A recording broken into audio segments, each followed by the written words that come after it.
അടുത്തത് നന്ദന കൃഷ്ണ എന്നൊരു ഭക്ത ചോദിച്ച ചോദ്യമാണ് കേട്ടോ.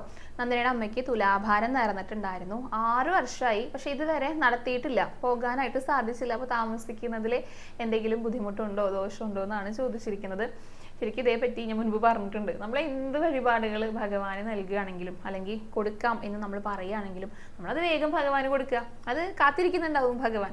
അപ്പൊ എത്രയും പെട്ടെന്ന് അത് ചെയ്തോളൂ എന്ന് തന്നെയാണ് പറയാനുള്ളത്. കാരണം ഇപ്പൊ തന്നെ 6 വർഷമായില്ലോ.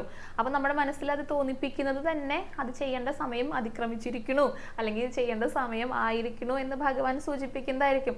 അപ്പൊ അത് ചെയ്തോളൂ. ഇപ്പോൾ നമ്മുടെ അമ്മമാരാണെങ്കിൽ, പ്രായമായവരൊക്കെ ആണെങ്കിൽ അവർക്ക് ബുദ്ധിമുട്ടുകളൊക്കെ ഉണ്ടായിരിക്കുമല്ലോ. അപ്പോൾ ഒന്നുകിൽ അങ്ങനെ വരാനുള്ള ബുദ്ധിമുട്ടുകളൊക്കെ ഉണ്ടെങ്കിൽ അതൊക്കെ ഒന്ന് മാറിയിട്ട് വന്നിട്ട് ചെയ്യുന്നതായിരിക്കും നല്ലത്. അപ്പോൾ അസുഖമൊക്കെ മാറിയിട്ട് എത്രയും പെട്ടെന്ന് തന്നെ ഭഗവാന്റെ അടുത്ത് വന്നിട്ട് ആ ഒരു തുലാഭാരം വഴിപാട് നേർന്നോളൂ കേട്ടോ. എന്ത് വഴിപാടാണെങ്കിലും നമ്മൾ ഭഗവാനെ സമർപ്പിക്കാനായിട്ട് ഉദ്ദേശിച്ചിട്ടുണ്ടെങ്കിൽ അതൊട്ടും വൈകിക്കണ്ടെന്നാ പറയാം.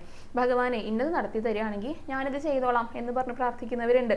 ഇന്നത് നടക്കാനായിട്ട് ഞാനിത് ചെയ്തോളാം എന്നും പ്രാർത്ഥിക്കുന്നവരുണ്ട്. ചിലരാണെങ്കിൽ ആഗ്രഹം സാധിച്ചു കഴിഞ്ഞിട്ടാണ് ഭഗവാന് വഴിപാട് സമർപ്പിക്കുക. ചിലരാണെങ്കിലോ മുന്നേ തന്നെ സമർപ്പിക്കും. അതൊരു വിശ്വാസമാണ്. ഭഗവാൻ അത് ഏൽപ്പിച്ചു, പിന്നെ ഇത് ഭഗവാൻ ചെയ്തോളും എന്നുള്ള ഒരു വിശ്വാസമാണ്. അപ്പം അത്രയും പൂർണ്ണമായിട്ടുള്ള ഒരു വിശ്വാസം അതുള്ളവരാണ് നേരത്തെ തന്നെ ചെയ്യുക. ഇത് പലർക്കും അറിയില്ല കേട്ടോ എന്ന് വെച്ചിട്ട്, ഞാനിപ്പോൾ ഇങ്ങനെ പറഞ്ഞു എന്ന് വെച്ചിട്ട് അയ്യോ ഞാൻ ഭഗവാനെ വിശ്വസിക്കുന്നില്ലേ അങ്ങനെയൊന്നും സംശയിക്കരുത്.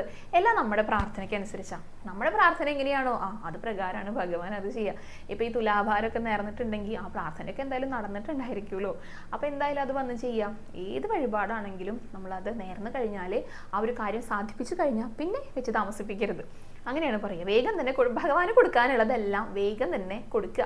അതിന് വേണ്ടിയിട്ട് കാത്തിരിക്കുന്നുണ്ട്. ഇപ്പൊ വലിയ വഴിപാടൊന്നുമല്ല കേട്ടോ, ഒരു കുന്നിക്കുരു ആണെങ്കിൽ പോലും അത് സ്നേഹത്തോടെ ഏറ്റുവാങ്ങാനായിട്ട് കാത്തിരിക്കുന്നതാണ് നമ്മുടെ ഗുരുവായൂരപ്പൻ. അപ്പൊ വേഗം തന്നെ എന്ത് വഴിപാടാണെങ്കിലും ഭഗവാന് കൊണ്ടുവന്നിട്ട് സമർപ്പിക്കാം കേട്ടോ.